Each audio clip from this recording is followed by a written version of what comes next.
Διάλεξε να πει. Κάτι δεν ξέρω και τρίγα μας. Δες το, δείξτε στην κάμερα, δείξτε τα παιδιά. Εδώ πέρα. Τι.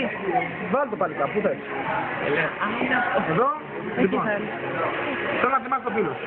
Αυτό μου απασχολεί. Θα θυμάσαι το φίλο σου. Ναι. Σίγουρα, λοιπόν, ωραία.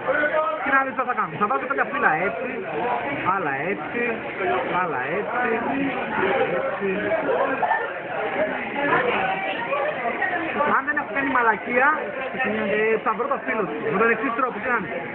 Έχουμε διάφορα φύλλα με face down και face up. Είναι και αυτά τα up και το down. Είναι σε face up και face down.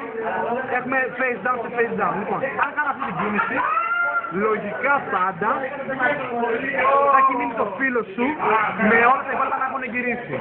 Αλλά δεν είναι αυτό το φίλο σου. Το βρήκα. Λοιπόν, είναι και με την υπογραφή μου, δεν είναι φως παιδιά, ήταν τυχαίο το φίλο. Και θα κάνουμε άλλο ένα πολύ απλό. Αυτό θα έχουμε την βοήθεια των δύο τζόκερ. Το κόλπο της πάλι μου λες κάπου ένα stop. Stop. Το βλέπεις. Σ' αρέσει? Καλό. Ωραία, βάζω πάλι εδώ. Αυτό όμως θέλω πάντα το ξένα να θυμάσαι το φίλο. Άμα το ξεχάσει, πάνε τα περισσότερα στράφη, μη σου πω όλα. Το θυμάμαι. Λοιπόν, κάνουμε και ένα ανακάτωμα και παίρνουμε τώρα το εξής. Τους δύο τζόκερ.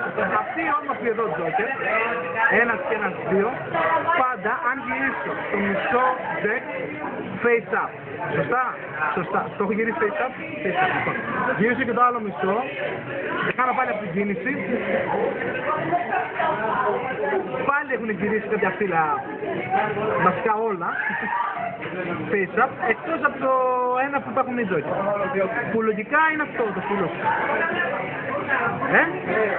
Ευχαριστώ πολύ. Γεια σου Χριστίνα.